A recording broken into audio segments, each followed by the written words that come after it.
Guys, good advice itong sinabi ni Kabayan at maging eye-opener muli ito sa lahat ng mga OFW na hanggat malakas tayo at isa tayong OFW na nagtatrabaho sa ibang bansa, ay dapat mag-ipon tayo at i-secure natin ang ating future.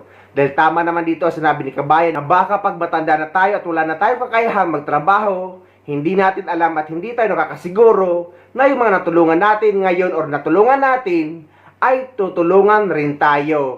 May napanood kasi ako this morning na isang vlogger na OFW siya at medyo may edad na siya at napauwi na siya at ang dami daw niya pinagsisisihan sa buhay niya sa pagiging OFW na hindi siya nakapag-ipon. Yun, it's a lesson learned sa ating mga OFW na palagi ko rin sinasabi. Alam nyo guys, ako iba na ang mentalidad ko ngayon. Di ba dati tayo na yung mga magulang natin nag-iipon sila para may maipamana sa atin mga anak. Ako iba.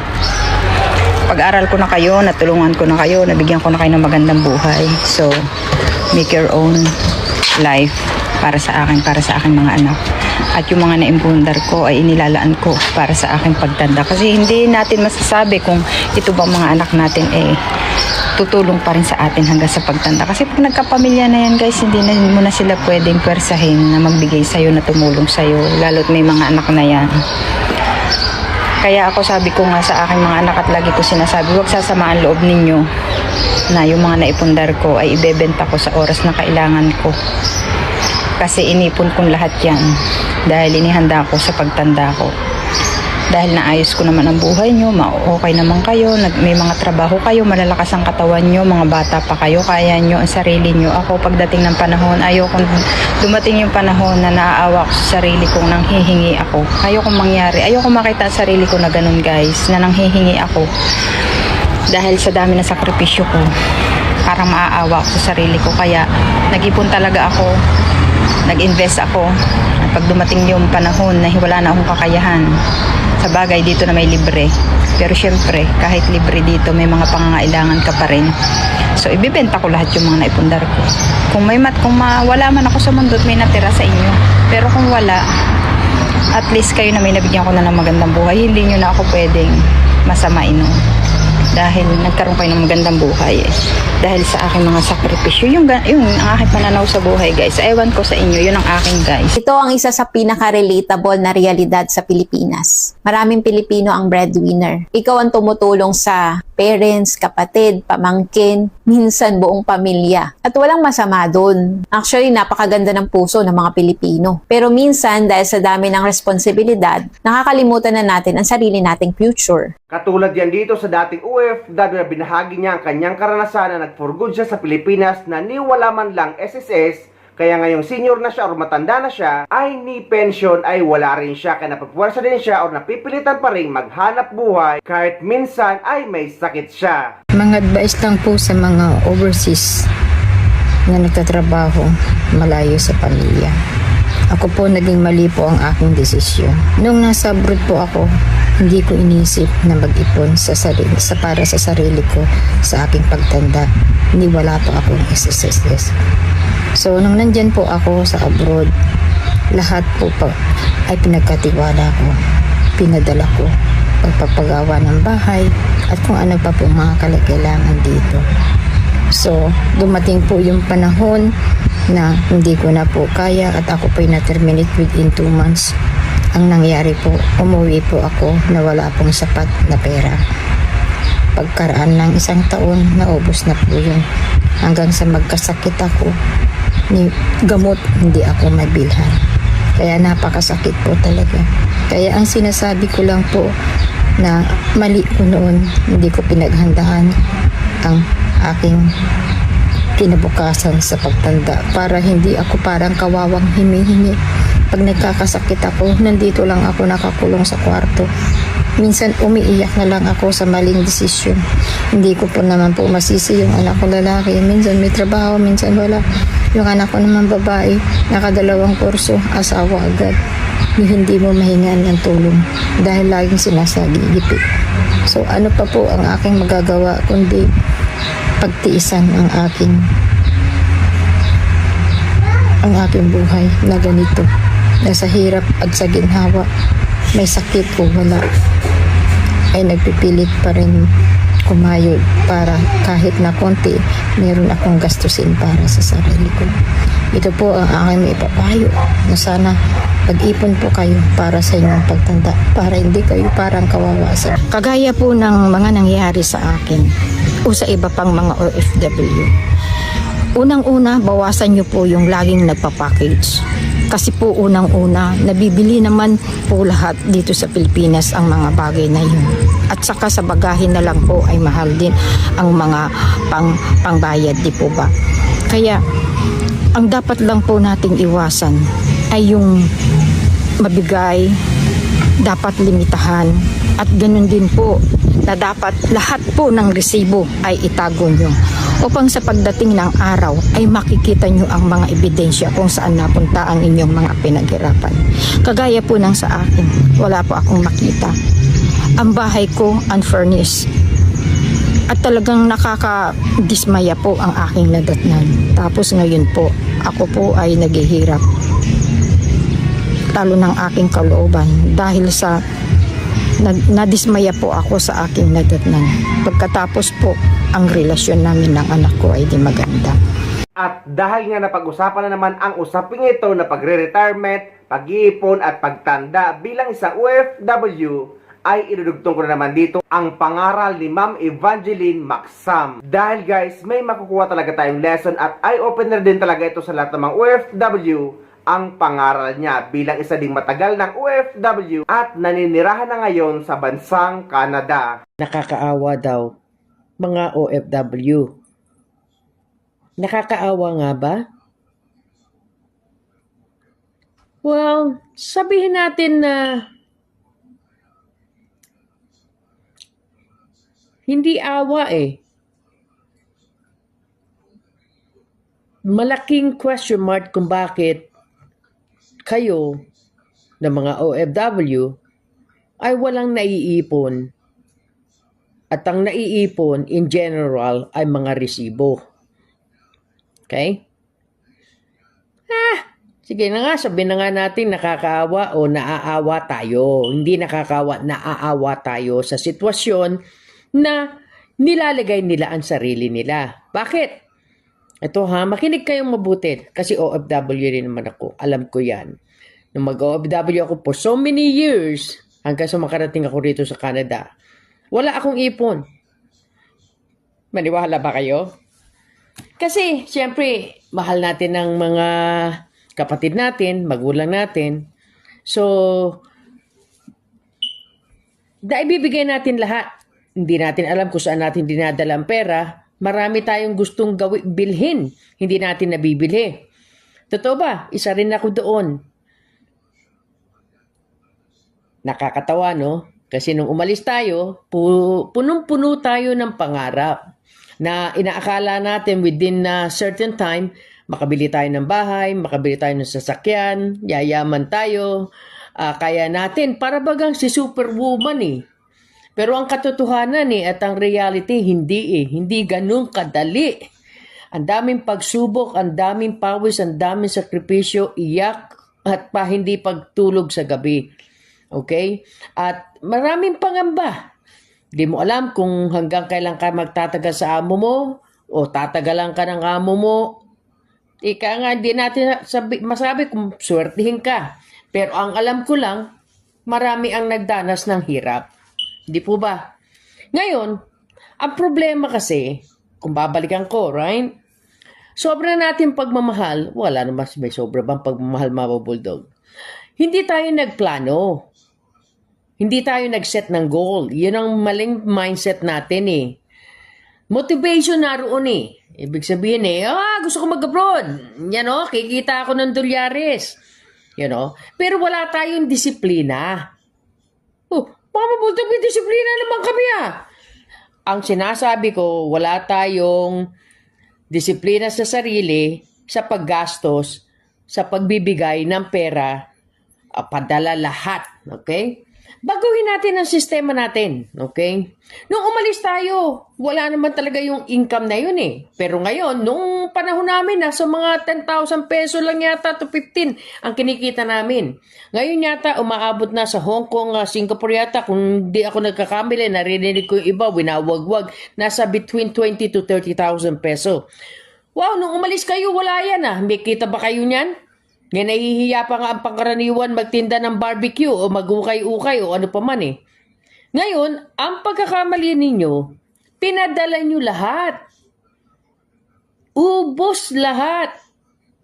Ngayon, kapag papadala nyo pa lang, hindi pa rin nagkasya. Alam nyo kung ano ang pagkakamali? Teamwork. Walang teamwork ang pamilya at yung OFW. Ang alam lang, nag-abroad ka, kaya suportahan mo kami, padala mo pera sa amin. Tapos, ang nangyayari, yung naiwan doon, babae o lalaki, nakatang nga, nag-aantay na ang pera buwan-buwan. Okay? Ngayon, kung kapusin at nasira ang budget, tawag uli, padala ka uli ng pera. Ang teamwork na sinasabi ko, hindi yung antay lang kayo ng antay ng ayuda o ng suporta ng inyong mahal sa buhay, kung mahal nyo nga sila.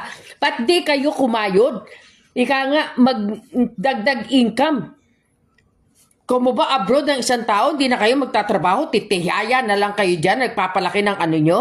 Okay? Sorry. Yun naman ang totoo eh. In general, dami nyo tatamaan. Lalaki, mangangabit, mangangaliwa o ano pa man, ganun din. Hindi ko nilalahat. Nangyayari, nasisira ang pamilya, ang mga anak napapariwara. Okay? Kasi, ang pagkakala ng pangkaraniwan, pag nag-abroad ang mga magulang o mahal nila sa buhay, yayaman na sila, mayaman na sila, andyan ang yabang. Di po ba? Andyan na yung buwan-buwan, nanay, may bibilin ako, cellphone, iPhone. Wala nga kayong magandang bahay, mag-iPhone pa kayo. Sorry, hindi ako nang diliit ng tao, right? Sinasabi ko lang sa inyo, nauna ang garbo nyo sa katawan ninyo eh. O sige, sino nakakano dyan? Ayaw nyo ng mumurahing cellphone. Ano ba ang cellphone? Ang cellphone for emergency, tawagin nyo, magulang nyo kung nasan kayo, kung uuwi kayo, kung nasiraan kayo o ano. Pero ano ginagawa nyo? Chat. I love you, dabi. Kahit na nagkakandautang ang magulang ninyo, maka-iPhone lang kayo. O yung mamahaling cellphone para makapaglaro kayo ng game. Hindi nyo tutok ang sarili nyo sa pag-aaral na makatapos kayo para magkaroon kayo ng maganda kinabukasan. Hindi ba? Ayun, nawala ang self-discipline ninyo. Pare-pareho. Pati magulang ninyo, sa pagmamahal sa inyo, bigay todo. Walang naipon kundi resibo ng pagpapadala sa Western Union o Money Mart ba yan o ano pa ba yan. Ngayon, marami na ang sumusuko, pagod na pagod, yung iba bumibitaw na. Tigok! Kasagutan sa kanilang problema. Hindi po ba? Ilan na sa kababayan natin ang nagpatiwakal? Ilan na ang mga kababayan natin nalihis ng landas at naghanap ng mga itik, onion o ano pa ba, sibuyas, kamatis, bawang, luya, gisahin mo na para lang magkaroon ng additional na pera. Pero kung kayo may disiplina, eto, paliwanag ko sa inyo, makinig kayo mabuti.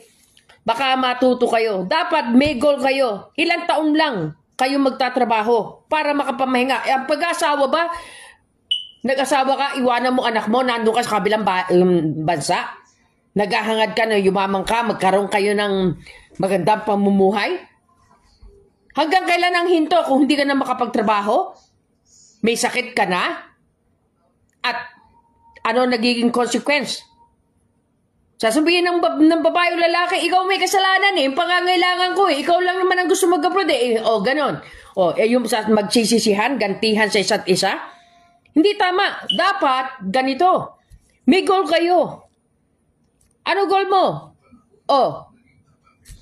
Na within 5 to 10 years, maglang ako magtatrabaho.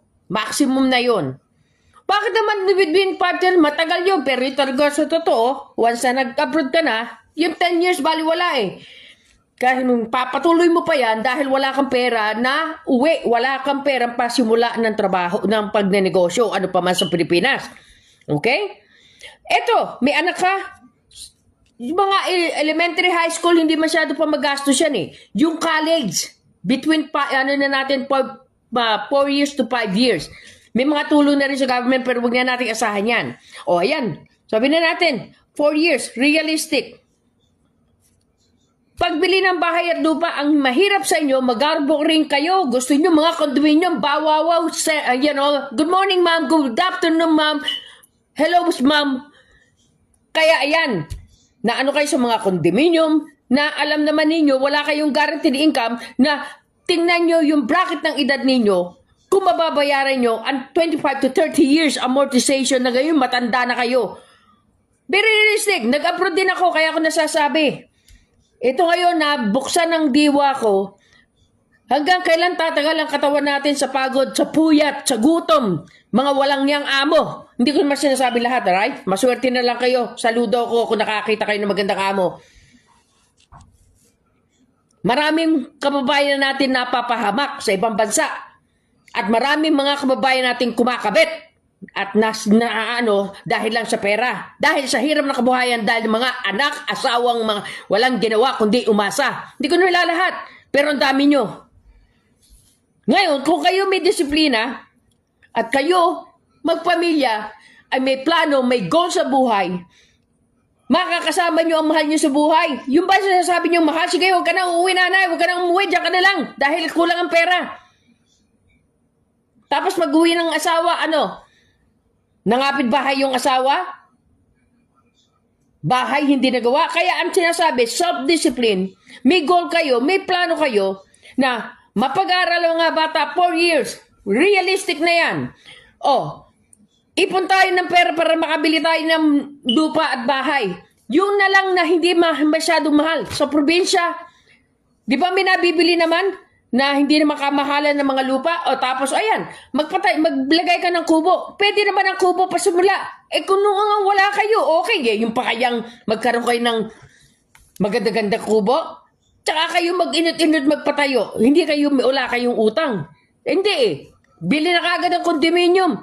Yun lang, mura lang naman babayaran. 5,000, 10,000 isang buwan. Ang tanong, paano kung mawala na kayo ng trabaho? Paano kung magkasakit na kayo?